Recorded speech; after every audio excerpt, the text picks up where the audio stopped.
Hey, I'm Bodhi. I go by Anamoy, and you're here to learn a bit about me and my creative process. I've been writing raps for a long time, and a lot of the time it was fun things, working with rhyme schemes, just writing bars with bros and stuff like that. But I also found it was an outlet for me to write my thoughts and feelings, and an artist that inspired me to actually begin recording and start making music was Lil Peep, because I could hear how authentic and straight up a lot of his lyrics were, and it was inspiring to see how someone could just come from nothing and just put themselves out there and make a following and make a movement out of that. As far as where my styles come from, I've always been very lyrically inclined, and I always like punchlines and wordplay and really in-depth lyrics and complicated rhyme schemes. I feel like Joey Badass would have been my probably biggest inspiration in terms of my cadence and my flow. But I love the poetry of Kendrick Lamar, J. Cole, and MF Doom. The way he just owns the English language and just rhyme schemes is incredible.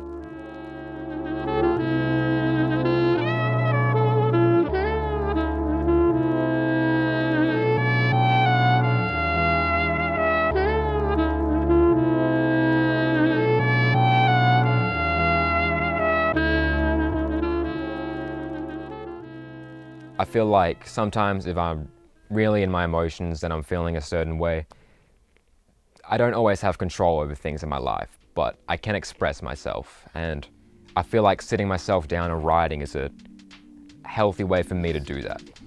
And I've even had times where I've sat down, I've been feeling a certain way, write an entire verse or two verses or however much, go and record it and just release it just as is. But how could you do this? Now the pickings of jewels. You're a fool, hula hooping for rulers. You got a couple jewels in your hoops, so your earrings bling. I talk about jewels, and you hear your ears ring. Kids are on the reefers, out of drug addiction leaflets. Never seen the demons intervening intravenous. The teens are as capricious, there's a creek that's intravenous. The fetus screaming fetus, Reese's pieces at Reese's. I think when I was like 13, I remember I was like memorizing the Rap God verse. I remember just like going through trying to rap it, like slowing it down and like playing it and learning how to rap it. I feel like that was my first instance of rap, apart from Listen SO, Hilltop Hoods, all the Aussie classics. Yeah, from a young age, I've been about 14, 15, I was writing raps, just little freestyles, jokes, just playing around and having fun with it. And I feel like around 15 to 16, I started to really hone in on my writing more as a whole. I felt drawn to write my emotions, write my feelings, come up with rhymes, really break down the art of hip hop and like bars, measures, rhyme schemes, everything, really focus in on what makes a song and a rap song. And the other things in my life started to kind of go in the rear view, if you will, and I kept focusing on my lyrics and on my cadences and my flows, and whenever I'd write a new piece, I'd share it with some friends and get some feedback and keep using that to keep pushing myself forward.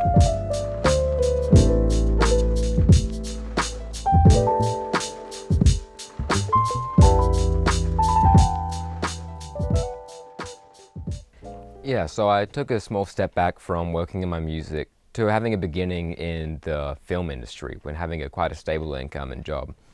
And on the set of 9 Perfect Strangers, I met AJ, and we got to work pretty quickly. We got along really well.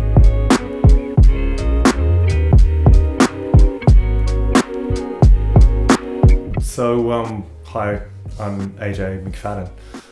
At the moment, I work for Live Nation. I have done for the last decade. I work in productions, operation, commercial, and specialize in artist management, you know, taking Kendrick Lamar from, you know, a 1,000 capacity venue in Australia, first time he was here, through to selling out like 3 Rod Laver arenas, you know, on the Damn Tour in 2018. In relation to Bodhi, Bodhi and I have been working on a project together. We made one song straight away. And I submitted that demo track to a competition in Northern Rivers called Up Next. And got an email back after a certain amount of time saying I'm one of the finalists and got an opportunity to perform, and I've got like a 20-minute set going. So that was some really nice confirmation, because I was seeing, when I was putting some stuff out there, it was getting well received.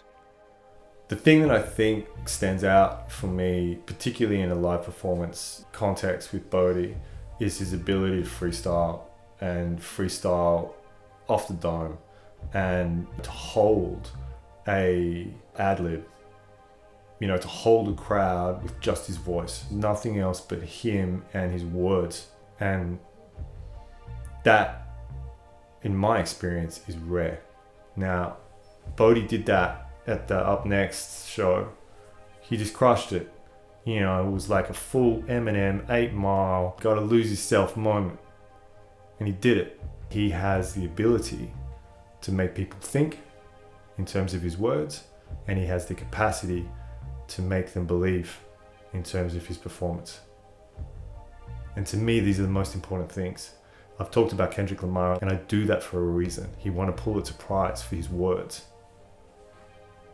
That is because he captures people's hearts in his performance, because he can deliver. Bodhi can do that too. So that's why I believe in him, and that's why I think he stands out to me and is on par with the other great artists that I've talked about today.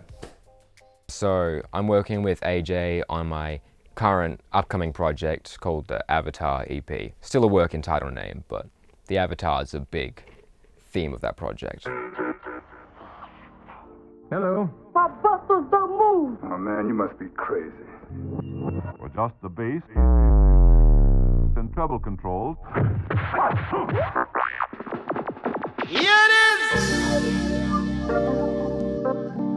It's really important for me to have my own experiences in my music, because I feel like foremost, I'm making these songs for myself, and I'm sharing this with you for you to find some of yourself within them, potentially.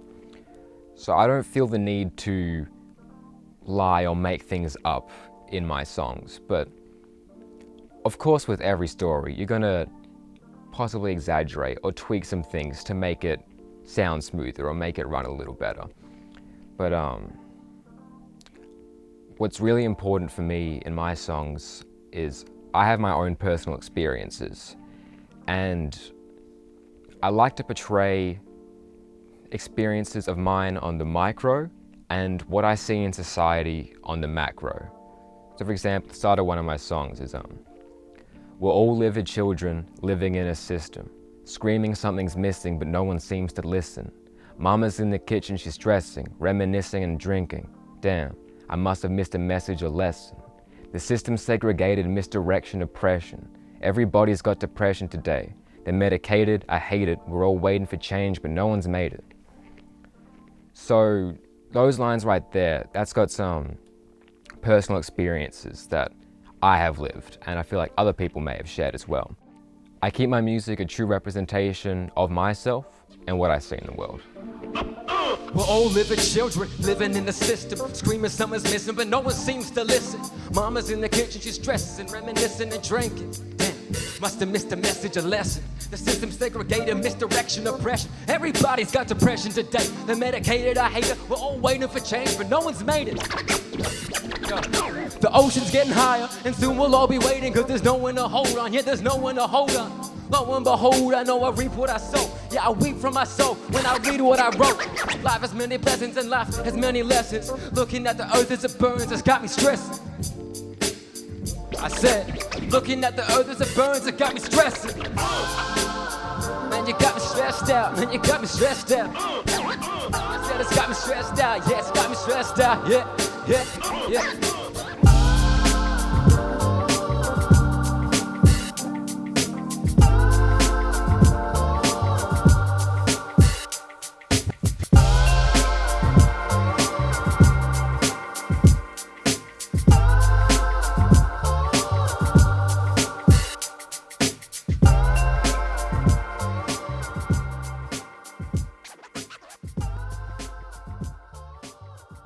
I'm being myself. I'm putting myself out there and trying to express my views about the world and try to make it a better place. And I feel like you could see yourself in my shoes in some of my stories. or at least trying to share what I was experiencing and at least make you think, because we live in a crazy world, so what's a little more crazy?